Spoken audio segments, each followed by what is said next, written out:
Previously, we had discussed E.M. Foster's, we began with that, E.M. Foster's aspects of the novel. So, today we'll proceed with the last unit, the last novel in this course, in this paper, which is Chaman Nahal's Azadi. So, Azadi is a novel written by the Indian writer Chaman Nahal, who was born before partition in Sialkot, Pakistan on 2nd August 1927.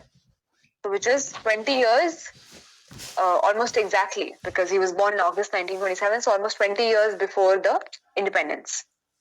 The story is a journey of multiple characters who all have to leave their home in Sialkot after partition and move to the new free India during the ongoing riots between Hindus and Muslims. The main protagonist is the grain merchant Lala Kanshi Ram, who lives on rent in a shared house with his wife and a college-going son along with 7 other families. Critics appreciate Nahal for writing a blunt and vividly detailed account of the partition days. So it's very direct. There is no sugarcoating anything, or he doesn't use euphemisms, as we say. He gives you as it is, as he was living, how their family was surviving, everything. As the title suggests, the story is about Azadi or freedom. More specifically, it is about the strife-torn times. So, बहुत ही मुश्किल जो वक्त था, it's about that in the history of the Indian subcontinent when partition happened. And the Indian subcontinent was divided into 2 separate countries on religious lines with just one announcement on the radio. So there was just one announcement, and suddenly map पे एक line draw हो गई that this side is the Pakistan, which is the Muslim majority country, and this side will be India or Hindustan, which is the Hindu majority country. Tracing the lives of a few characters, the novel takes us through the build-up to the partition. What all happened? क्या-क्या partition से पहले हुआ था, which resulted in partition? Who all were involved? The politicians, the party leaders, the unprecedented violence and the horrors that it unleashed upon innocent people, and also its aftermath. इसके बाद क्या हुआ था? पहले भी बहुत सारे problems थी, बाद में भी of course we know as riots, planes भर के of like dead people, the dislocation and the exile that millions of them had to face. So migration, either if you're on this side of the partition, the line, then you have to migrate. The novel is also about the inability of the people to accept the partition, to actually go through it and finally reach India, where they will now have to start a new life. If any of you have seen any representation of the partition in movies, especially, there's Gadar, Ek Prem Katha, which is starring Sunny Deol and Amisha Patel, and then there is Bhag Milkha Bhag. There's a scene in the movie which depicts partition, life after partition. It is about the loss and quest for their identity. So searching, who am I? अपनी identity ढूंढ रहे हैं. And home in a strange land. Where is our home? घर कहाँ है? Divided into 3 parts. The novel is in 3 parts. The novel takes us through the historical, political circumstances that led up to the division of the 2 countries, the resultant riots, dange, because a lot of it was also politically motivated and also socially, religiously charged, and the aftermath marked by Mahatma Gandhi's death. As we know, Mahatma Gandhi was assassinated by Nathuram Godse. So he was killed, okay?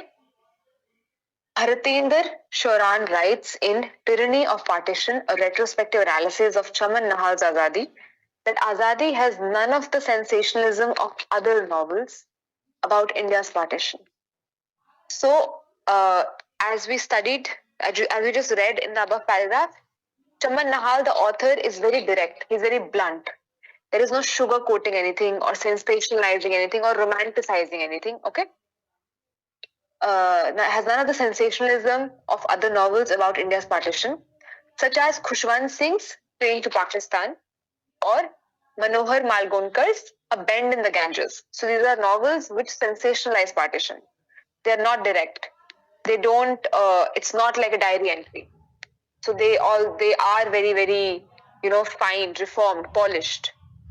Nahal shows the cruelty as well as the humanity of both sides. So the inhumanity as well and the humanity.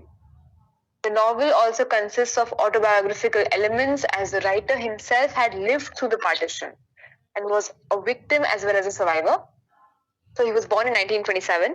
When the partition happened, he was definitely, 20, 21 years old. So he lived through that time. Azadi is focused on physical trauma and violence associated with one of the most brutal historical and political events in Indian history. So till date, people write about partition.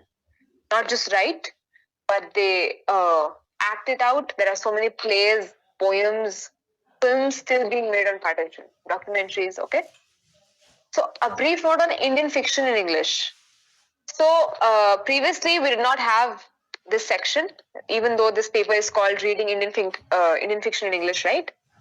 Having lived under British rule for over 200 years, Indians have been exposed to the English language for a long time before Macaulay's Minutes. So Thomas Macaulay very famously said, he has a very famous quote, that the entire literature of Asia or the Indian subcontinent or Sanskrit, Hindi, Urdu is equal to just one good shelf in a good English library. So as if our literature of the non-English languages or the Eastern countries, Asian countries doesn't mean anything, or it's only amounts to just one shelf of the English novels. Macaulay's Minute made it to the language of instruction, in 1835. So in India, English became the language of instruction. What was taught in schools, what gradually came to be used in offices, administrative work, starting from 1835. Okay, so almost 110 years before independence. Consequently, English became an official language known and read in every part of the country. Many educated Indians had begun writing in English, and their writings variously came to be known as Indo-Anglian literature. So Indo-Anglian literature is specially, English literature written by Indians. Anglo-Indian is a different thing. So just be careful, don't confuse the two. Or Indian English literature, or as it finally emerged, Indian writing in English. As the name suggests, Indian writing in English includes the writings of Indian writers who write in English, such as Rabindranath Tagore. And Rabindranath Tagore very famously he was the first Indian to win the Nobel Prize, right, for Gitanjali. So his book Gitanjali won the Nobel Prize for literature. Sri Aurobindo, R.K. Narayan, it's the same Sri Aurobindo who translated Bankim Chandra Chatterjee's Anand Math. So the translation we read last time was translated by Sri Aurobindo. R.K. Narayan is, again, Malgudi Days. Okay, Swami and Friends. There's also a show that used to come, Malgudi Days. So R.K. Narayan is that author. And Raja Rao from the pre-independence era. So Raja Rao's Kanthapura is known to be the first Indian novel in English. Today, the list of famous writers under this category has extended to include many more names. Notable amongst these are R.K. Narayan, Mulkraj Anand, Salman Rushdie. Salman Rushdie won the Booker Prize. Okay, Booker Prize for his novel Midnight's Children. And his novel Salman Rushdie is very famous because his novel was also banned. Satanic Verses was a novel that was banned. Amitav Ghosh, Arundhati Roy also won the Booker Prize for The God of Small Things. Meena Alexander, Anita Nair, Jhumpa Lahiri, and Vikram Seth, and many more. The main themes are Indian culture, social values and tradition, and Indian history through the portrayal of life in India and Indians living elsewhere.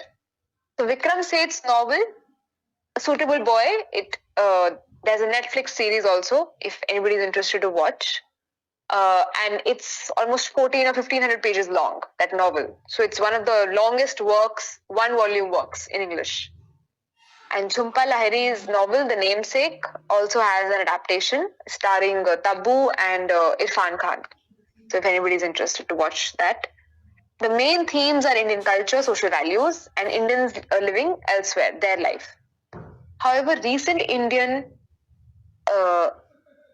English fiction is more about the post-modern, neo-colonial experiences of Indians. Suppose the city life. The earlier works have the dominant themes of nationalism, freedom struggle, social realism, and individual consciousness. Chaman Nahal's novel Azadi also shares similar themes. So, of course, as we have discussed, that literature is a representation and a reflection of what is going on in society. It reflects also and it shows society the mirror as well. Where can society be better? हम कैसे और बेहतर कर सकते हैं? And also the evils in society. So it's a commentary on all those. Sometimes also satire. So Chaman Nahal's novel Azadi. So because at that time when we are talking about Mulk Raj Anand, Raja Rao, Alkin Ryan, so this is all 1930s, late 1920s. There was a wave of nationalist novels, right? Because that was the call of the time. Everybody wanted India to be free, so they were writing novels on the same subject. Post-independence writers focus on the themes like East-West conflict. So what about Indians that are still living, in as NRIs, or they are citizens or second generation, third generation Indians in America?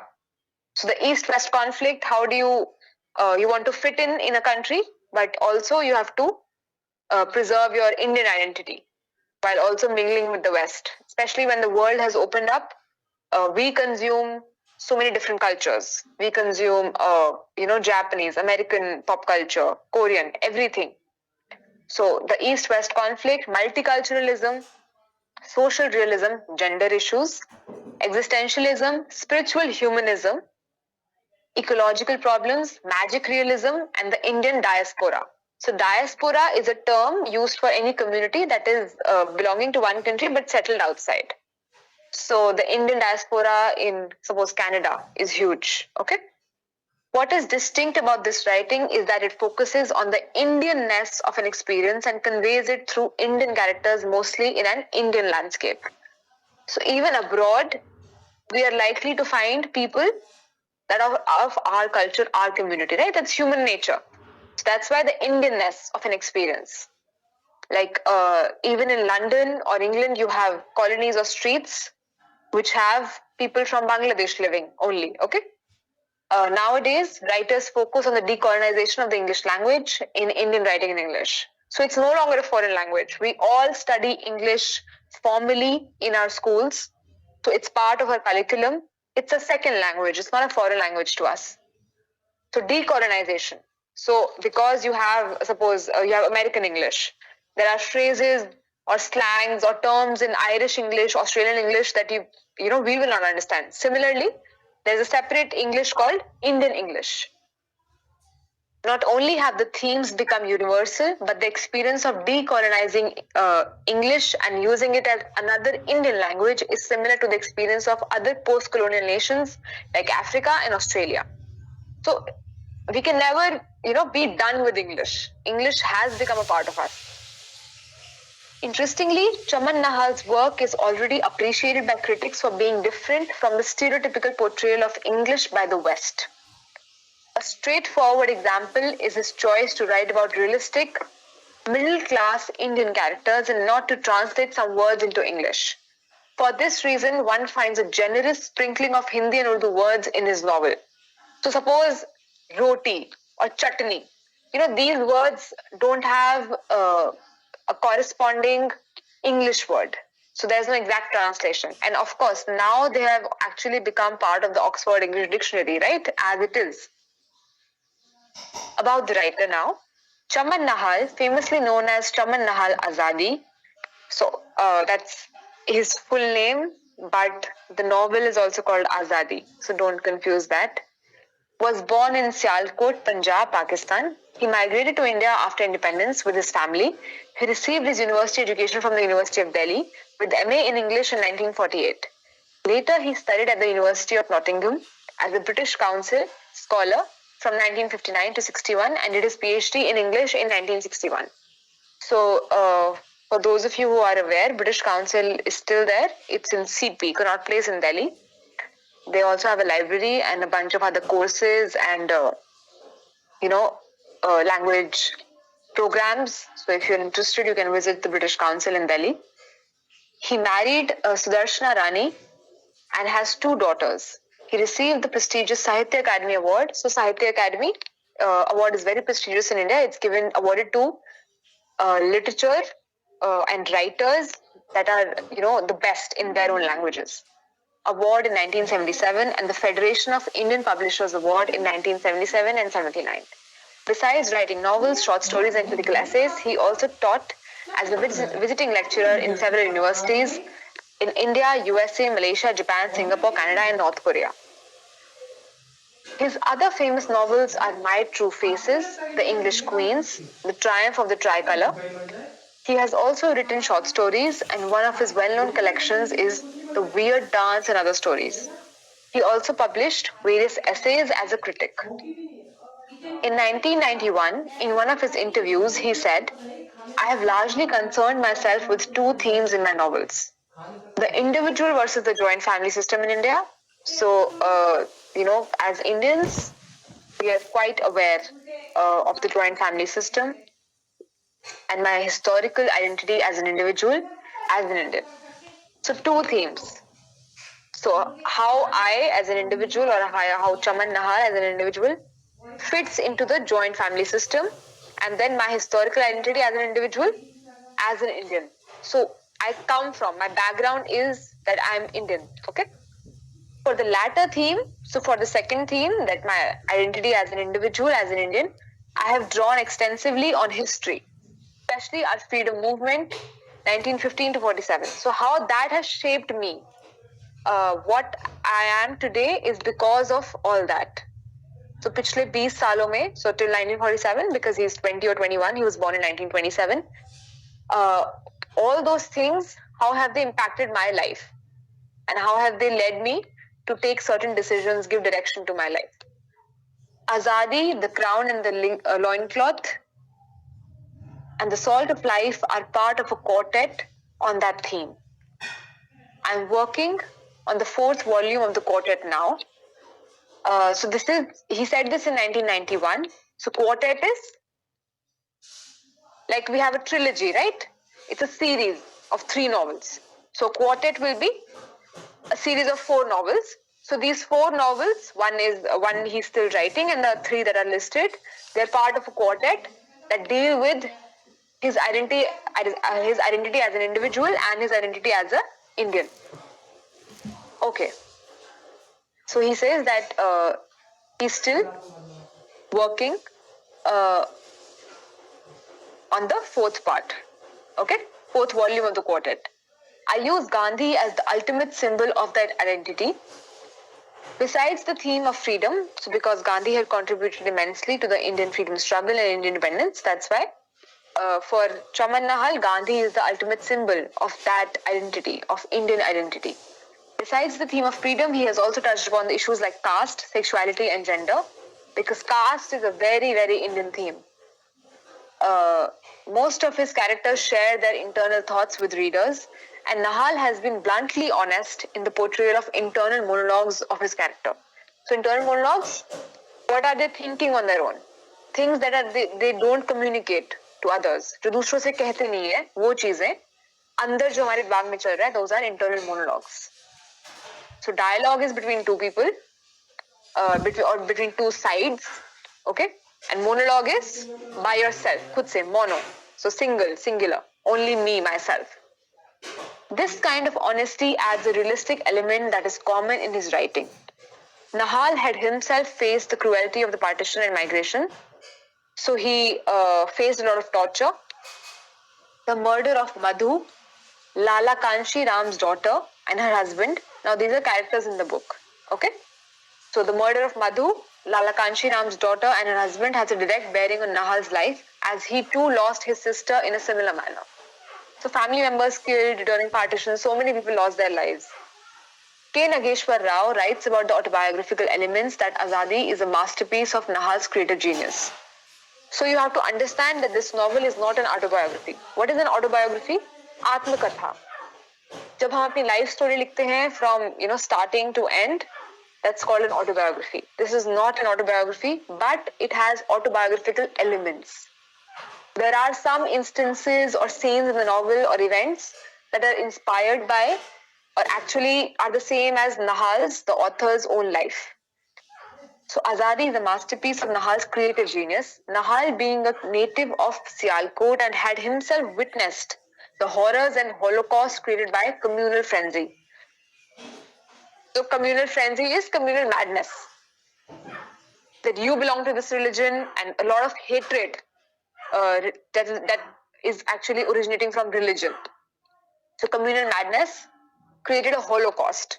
A Holocaust is a term that comes from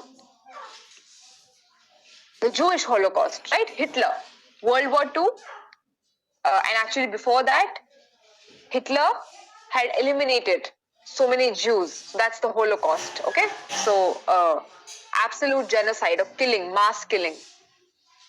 He also notes that Nahal has written both about the pleasure and pain of the partition. People rejoiced, so people were very happy at the thought of being free from British rule, but their joy, but the happiness that was because of the independence could not be celebrated for long because immediately partition happened. So it's a bittersweet experience. Being free from British rule, but that joy soon turned into pain when they realized that this freedom has come at a terrible cost. A division that plunged their country into times of unprecedented horror. So never before seen such horror, pain and trauma. Nahal really relived that trauma when he wrote about it in his novel on that theme. So you go through it again. Okay, when you write about something, you think about it again and you process it again and you deal with it again. Now, Azadi, what the novel is about. The story is about the migration of Hindu families during the partition of India and Pakistan. The plot begins on 3rd of June 1947. So, this is almost, 2 months before August 15th, 1947. 3rd of June 1947 with the announcement of the Viceroy who declares the partition in the evening. Before the partition, by and large, so largely, broadly speaking, the Hindus, Muslims and Sikhs lived together in harmony and peace. Lala Kanshi Ram is one of the oldest tenants of Bibi Amarvati. So Lala Kanshi Ram is living on rent. Okay? And who is the landlord or the landlady? Bibi Amarvati, and the main protagonist of the novel. He lives in a 3-room set with his wife Prabha Devi and 20-year-old college-going son Arun. Lala Kanshi Ram is a grain merchant, so he is a trader of grain. A follower of the Arya Samaj. So if you're familiar, with Hindu religion or Hindu philosophy, Arya Samaj. Arya Samaj was started by Swami Dayanand Saraswati. Okay, so Arya Samaj preaches no idol worship, that we will not worship idols. Then they are the ones who said that sati pratha, is bad. The practice of sati, that a woman has to die after her husband passes away, and also they brought a lot of reforms to Hinduism. Practices, traditions that were very, very harmful to certain sections of society. But he also fascinated with the British Raj. Just opposite their house lives a Sikh family, which includes the pregnant Ishar Kaur, her father, grandfather and husband. The landlady, Amarvati, lives with her husband, an adopted son, and a beautiful Kashmiri daughter-in-law, Sunanda, and 2 grandkids. So we'll also deal with the issue of Kashmir in this novel. On the ground floor lives the Char woman, Padmini, and her daughter Chandini. The building also houses Mukanda's mother, whose son is in jail. The lives of these characters are ripped apart, so they are completely destroyed the day the partition is announced.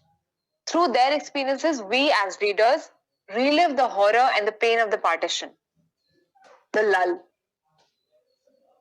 So lull is doom, very, very down environment, very, very down atmosphere. So not happy at all. A sense of foreboding hangs in the air as part 1, the lull, begins. Life, however, is still going on as usual for the inhabitants of Sialkot. So the characters we read above all live in Sialkot. And Sialkot is also the birthplace of Chaman Nahal. The omniscient narrator takes us into the life of Lala Kanshi Ram. So omniscient narrator is always present, all-knowing narrator. So from this we can guess that the novel is in 3rd person point of view. There is no single narrator who's narrating their own story. It's not in first person, okay? I did this, he or she did that. It's they, always, okay? Omniscient narrator, all-knowing. The narrator knows everything. Takes us into the life of Lala Kanshiram, who reads his morning newspaper and educates his wife about the atomic bombs, World War, and Gandhi's fast unto death. So we know atomic bombs that time, 1940s, 45, atomic bombs, Hiroshima, Nagasaki, World War II was going on, and America had dropped 2 atomic bombs on these 2 cities, and we know that in Japan, Hiroshima and Nagasaki, people are still born with deformities, because even after 70 or 80 years, the air has become so bad. World War and Gandhi's fast unto death. He loves his mother tongue, but still mentions Hindi as his official language in the census. We get a peep into Lala's census is when you count the population, okay? So we get a peep into Lala's hard-earned, comfortable life, which he is afraid to lose. So he has done a lot of work for it. He has worked very hard to get this life, which he is enjoying now, waking up in the morning, talking to his wife. The narrator describes his nationalistic spirit and dilemma as he adores national heroes like Gandhi, Nehru and Bhagat Singh, but is also impressed with the discipline of the British officers. So as some people still say that, Britishers, especially, their capitals, whether it's Kolkata, Delhi, they brought so much development, the railways, roads, the buildings, the monuments we see, architecture. So, of course, there was a time period that things probably were running more smoothly than they are today or previously when the British came. That's why he is confused. Dilemma is, being in 2 minds.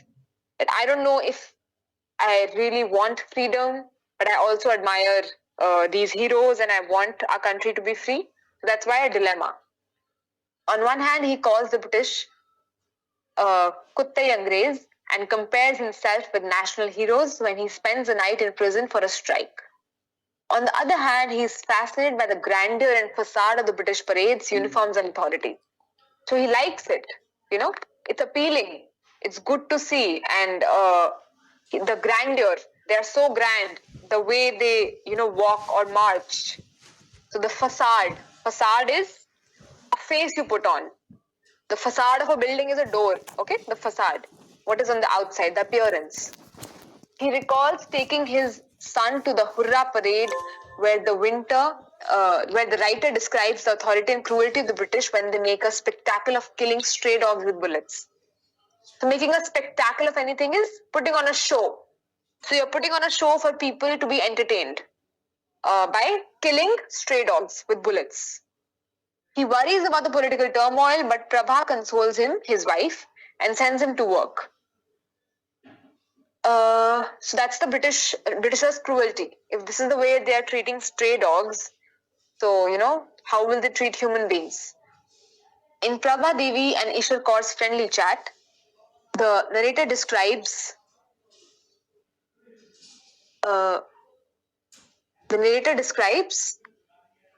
the harmonious environment between the Sikh and Hindu communities and the rising tension with Muslims. They talk about cooking, family love, share jokes, and of course discuss the impending possibility. So impending is future, something that is about to come. Aane wala hai jo. Possibility of the division until Arun returns from tennis practice. So Arun is the 20-year-old college-going son, okay, of Lala. Returns from tennis practice with news that they are going to divide the country, political leaders. The news generates an urgency and fear in everybody's mind. Where to go, what to do, panic. However, in the market, Lala, Kanshiram and other Hindus discuss how Mahatma Gandhi will not accept the division. They show their faith in Gandhi. As for them, he is not only a politician but a saint. So, Mahatma, right? Saint. He's not a politician exactly, or not only a politician, but also a saint, guru. Someone whom they respect a lot. The narrator weaves into the story. So, weaves is, he includes in the story very, very seamlessly, of the story of Abdul Ghani, a hookah maker, in a flashback. In the past, he had been on amicable terms with the Lala, so he was Lala's friend. He was friendly with him, indulging Arun from time to time and coming to Lala for small loans, which he always repaid. Once the partition is announced, he becomes the perfect example of how political leaders exploit the masses for playing their own politics. So now Lala Kanshiram is the Hindu, and Abdul Ghani, even though he was his friend, their relationship changes after the partition. So how, ordinary human beings, ordinary citizens are just pawns, pyade, for the political leaders to play with. It takes him no time to turn from friend to foe, friend to enemy under the influence of Muslim leaders, whose only aim is to spread hatred between the two communities. So the aim of political leaders is to spread hatred, that kill each other, The narrator recounts how Abdul Ghani, though a poultry hookah maker, was treated as an equal by his neighboring Hindu businessmen in the bazaar, and he had lived in peace with them. So he was a good businessman, okay? But after the partition, one thing only matters, your name and religion. Because of course, your name gives away your religion, and whether you were a good businessman, who were your friends, all that is not taken into account. But the Muslim League had slowly made him aware of the threat to him in a free Hindu India. It was not a question of his personal views. The League or Jinnah Sahib knew better. So the Muslim League or Jinnah, Muhammad Jinnah. They said, view your Hindu neighbor with suspicion, with doubt. Don't trust your Hindus, friends or neighbors. And he did that. They said there should be Pakistan, and he shouted for Pakistan. Lala Kanshi Ram, so this is a quote taken from page number 656 of the novel. We'll go through the novel, okay, next class. Lala Kanshi Ram returns home and prays to Lord Krishna before the radio announcement. A vague sense of doom spreads in the room, okay? Very, very serious atmosphere as everyone waits for the news with bated breath. So you're holding your breath. Before the announcement, the narrator talks about Nehru as a political leader who has important work to do and disciple to follow instead of helping the poor, and the discipline to follow. Finally, the Viceroy and Pandit Nehru announced the partition of India and Pakistan. So the Viceroy is the British officer. So the head of the country at that time, and Pandit Nehru, Jawaharlal Nehru announced the partition of India and Pakistan. The first reaction is disbelief. You can't believe it. You're almost like, did I hear that right? Kya maine sahi suna? Ya maine sahi dekha? I can't believe this. How could their leaders betray them in this callous manner? Callous is cruel disregard. You don't take into consideration anybody else. You're only thinking about yourself. Okay? How could the leaders? So it's almost like dhokha. Okay? Betrayal. Total confusion and fear soon follow. What will happen now is the question on everybody's mind. It is impossible to understand how with just one announcement can a country be divided and its people's lives severed. As Lala Kanshi Ram and his neighbors have dinner in fear, so they are eating also in fear, constant fear, okay? A lot of panic, fear, confusion. The Muslims celebrate the victory of Pakistan with firecrackers and drums. On the same night, the Muslims in the area take out a procession and demand to take it from 4th Street. Under the hysteric crowd, slogans and drums. The hysteric crowd is mad crowd. So we read frenzy, communal frenzy above, right? So a hysteric is madness. Slogans and drums, so a lot of noise, a lot of instruments. Lala Kanshi Ram and other tenants wait for the police in dread. However, to their disappointment, the Muslim inspector sides with the other Muslims. So it's like you see a shift in authorities as well. You're not a Muslim, you're not a inspector or an officer of that area. Either you're a Muslim officer or you're a Hindu officer. So you will favor your community. Even the Muslim inspector sides with the other Muslims. Fortunately, the Deputy Commissioner of Police, a Hindu. So it's not just the Deputy Commissioner of Police, you have to specify everybody's religion. Arrives to ensure their safety as the procession passes through their street. Because, they are afraid that people from the other religion or community may kill them. In the next few days, the tension rises not only in Sialkot, but all over India and Pakistan.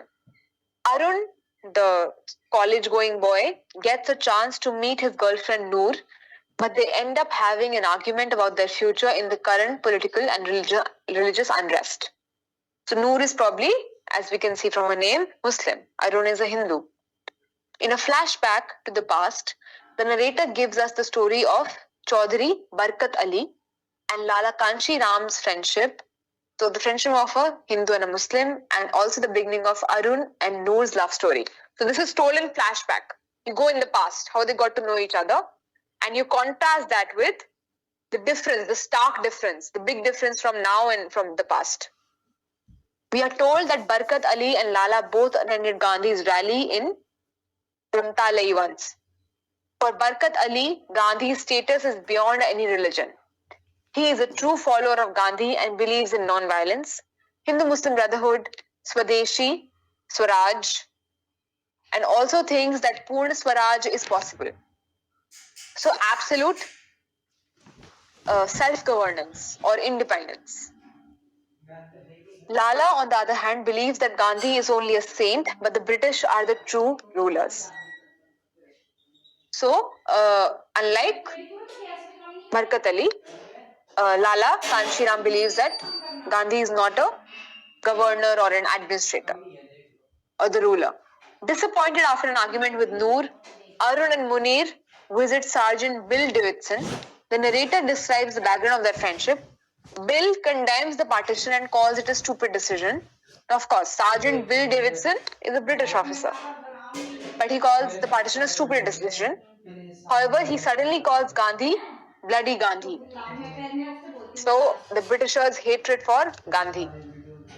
Both Munir and Arun feel offended because everybody loved Gandhi. They confront him, but he replies that he has no intention to insult Gandhi. With disappointment and tension or worry, Arun and Munir return home. On 24th June, so when did the first announcement happen on TV? 3rd June. 3rd June 1947. Now we are on 24th June.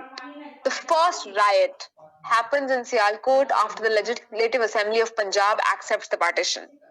Thereafter begins a daily ritual of murders, rapes, loot and fires, burning things, raping, killing and stealing everything. All the evils you can think of. Mohalla Dharawal is looted and burned when a train arrives from Amritsar carrying the mutilated bodies of massacred Muslims. So as I mentioned before, you all of course have, I think, heard, right? Trains arrived with dead people from the other country. Mutilated bodies. Mutilated is absolutely destroyed bodies that you can't even identify the dead body. Destroyed to that sense. So either cut up or either burnt. Of massacred, killed Muslims and some survivors who looked dazed and in shock, bewailing the loss, so crying for the loss of their loved ones and of the only homeland they had known. So because they're also coming to a new country, so they've lost their home, they've lost their family while coming also. The train from Amritsar becomes the metaphor for spreading violence. It is like the train has brought disaster to the city. So it's a bad omen, ashubh, right? You're starting something on a very, very bad note, on, being murdered, killed. Similarly, the newspapers become a source of spreading trauma and violence. So the news media is doing nothing to calm down the situation. It is actually much like today's media. Usually it's, very, very panic-inducing, creating panic.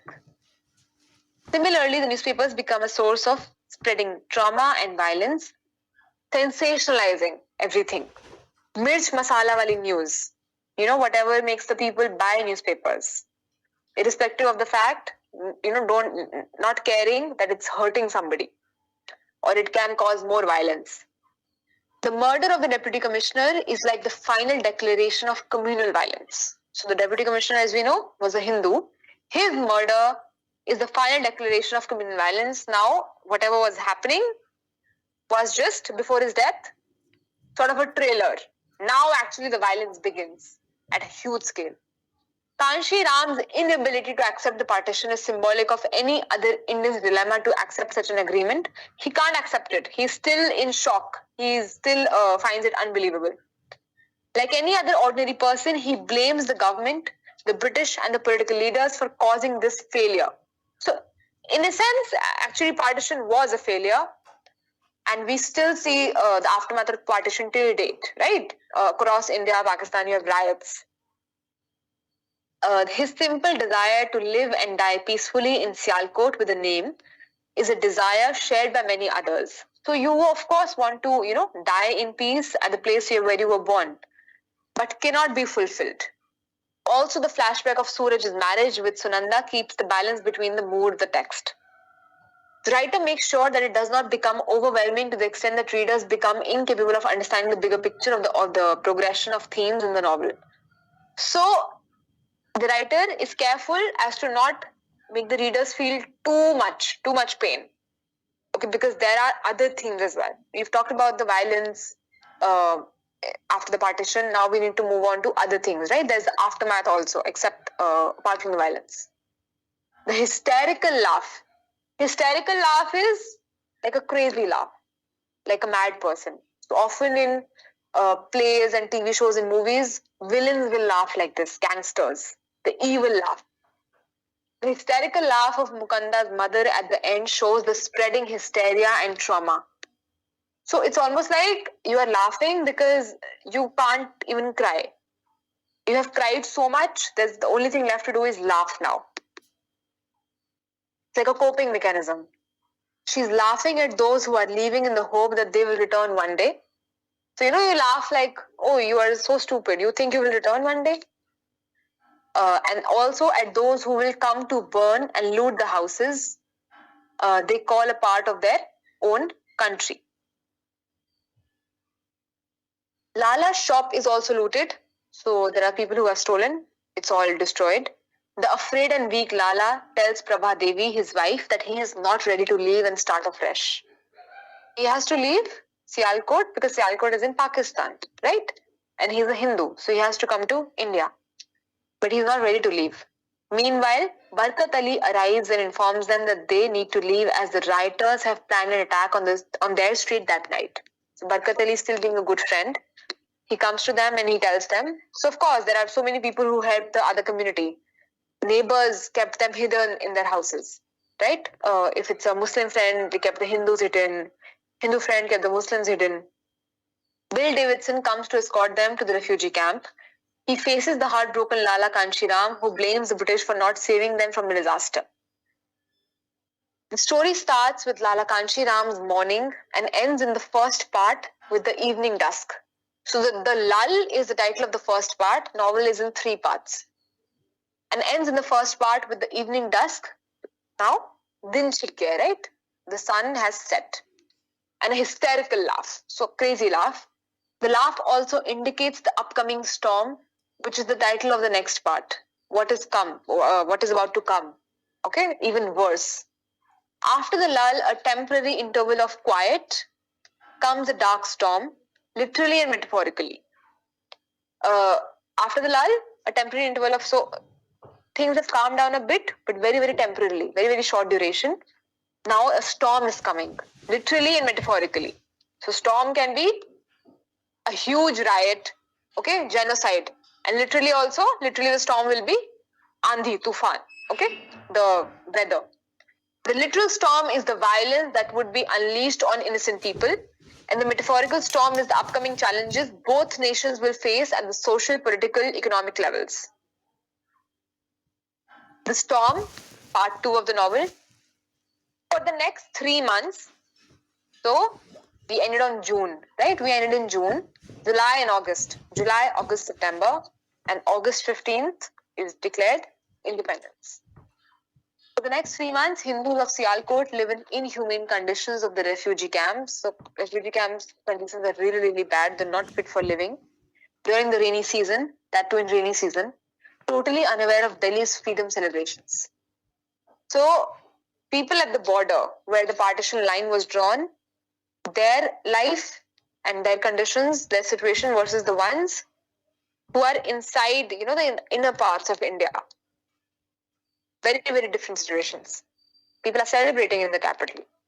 Lala Kanshiram receives the sad and shocking news of the murder of his daughter Madhu His daughter has been killed and her husband while the two were on their way to Sialkot. A devastated Lala sends Arun, his son, and Suraj to seek help from Barkat Ali to recover Madhu's remains, so that at least he can, perform her last rites or last rituals. Maybe, put it in the river, holy river, or just जो कलश होता है, right? अस्थियों का.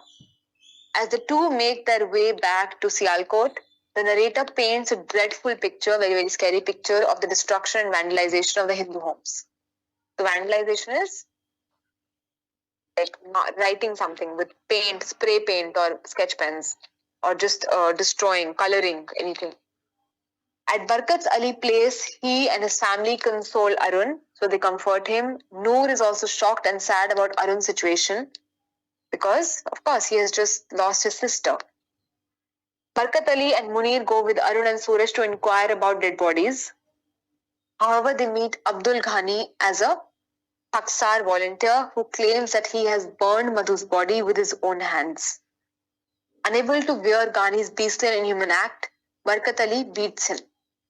So now, Barkat Ali is still being a very good friend to Lala and their family. He beats. He physically gets in a fight with Ghani, who has burned her body. A grief-stricken Arun recalls his childhood days with Madhu, his sister, her marriage, and her struggles to become a mother. He replaces his grief with his attraction for Chandni. Meanwhile, Lala Kanshi Ram once again faces heartbreak when General Rees, the commander-in-chief of the Punjab Boundary Force, betrays him like other leaders. So authorities at the border, if you notice, like Bill Richardson and General Rees, so many of them are British officers. The narrator gives an account of the unfair distribution of land, army and resources by the committee and how it further escalates the violence. It increases the violence. It leads to even more violence. Arun meets his class fellow, Rahmatullah, who is now in the Pakistan army. He recalls the Rahmatullah from his college days who had been a romantic poet, and now he's in the army. In the current scenario, however, he is no friend to Munir, but rather wants to exploit him in the most corrupt and shameful manner by offering him a deal for escorting him and his family to safety in return for seducing Sunanda. So, he wants to seduce Sunanda and he wants his help because Sunanda is a Hindu and then he will be. So, especially during partition or any war-like situation, women are even more vulnerable, even more prone to danger because of sexual violence. Because it's seen that when you commit an act of sexual violence, suppose, example, rape, you are sort of impacting or taking revenge with their entire community. Okay? So there are a lot of narratives of women, from the women's side of partition because their situation was even more pitiable. He continuously visits the camp to look for an opportunity to meet Sunanda. One day, Sunanda warns Arun that if his friend ever dares to touch her, she will kill him. Ignoring Sunanda's issue, Arun focuses on his relationship with Chandni. Meanwhile, Ishar Kaur's husband, Niranjan Singh, takes an extreme step to commit suicide with fire. So, you have a sort of confluence of three religions here. Okay? Hinduism, Sikhism, and Islam. Characters belonging to all three. So the situation of all these different characters within their communities and their interaction with each other. He chooses death over cutting his sacred hair to ensure the safety of his family. People call him a saint who dies for his religion. But then, of course, people say that he's a hero, Ishar Kaur, but what about his family? How will they survive? Maybe perhaps they're now even in more danger now that he's gone. After months of struggle and fear, every Hindu feels a sense of relief.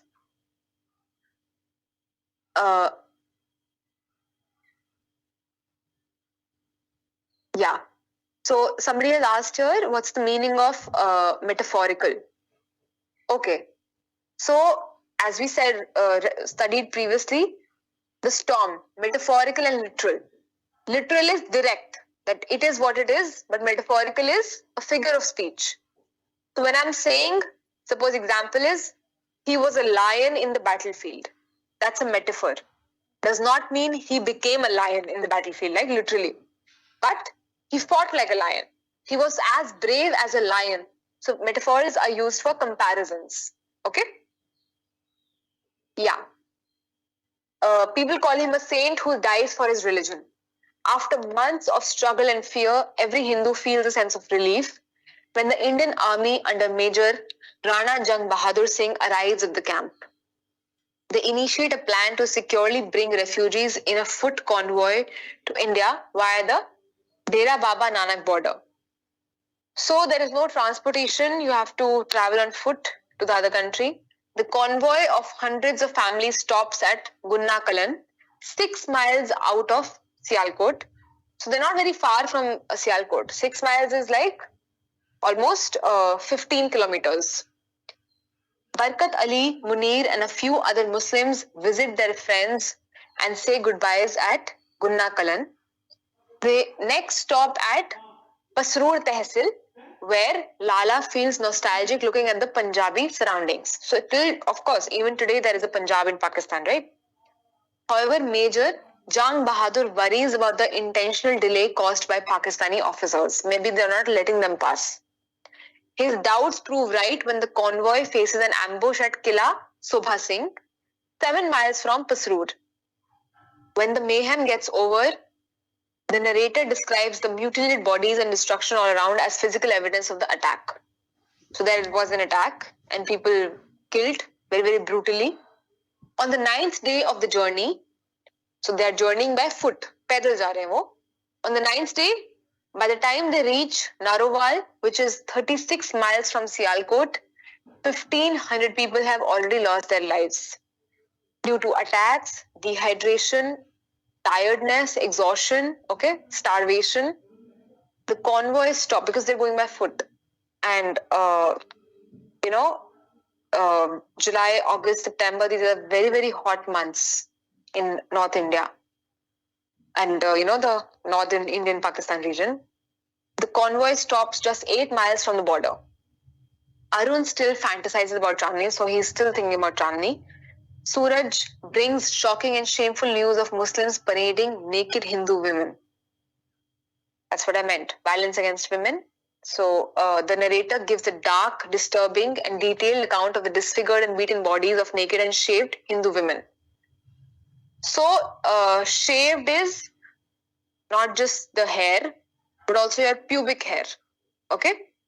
So they were beaten, they were probably tortured, and their clothes were all torn apart. They were shaved, perhaps, sexually assaulted. On one hand, Suraj enjoys the show and laughs at the plight of women. On the other hand, a shocked Arun looks at the crying Hakim who prays for forgiveness for the sins of Muslims. This is a very important line because Suraj is a Hindu man. And the women who are naked right now are Hindu women, right? At least in this section. So he, as a fellow Hindu, is enjoying the show. And then you have a Hakim who is a Muslim, and he's praying to God for forgiving the sins of Muslims. So you have actually people, so almost like a Muslim man supporting the Hindu women and a Hindu man then laughing at women from his own community. The narrator here tries to point at a faint glimmer of hope when he pits the bestiality of the mob against the heartfelt compassion of the Hakim. So the mob is beastly, right? Like, not even human. You're like animals, worse than animals, against the heartfelt compassion of the Hakim. After returning to the camp, Arun promises to marry Chandni when they reach India. However, the following night, the convoy faces a surprise attack, another attack. Arun runs away in the fields away from his family. There he witnesses Rahmatullah raping Sunanda. In a fit of anger, he kills him. And Rahmatullah was his college friend, right? He used to be a romantic poet and now he was in the Pakistani army.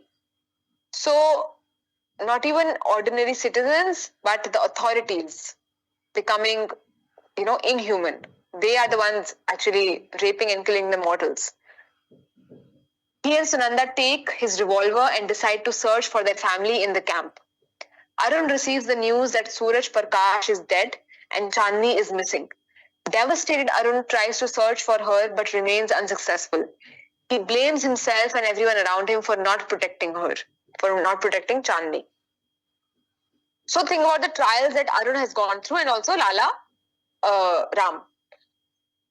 Lost sister first, Madhu, and her husband.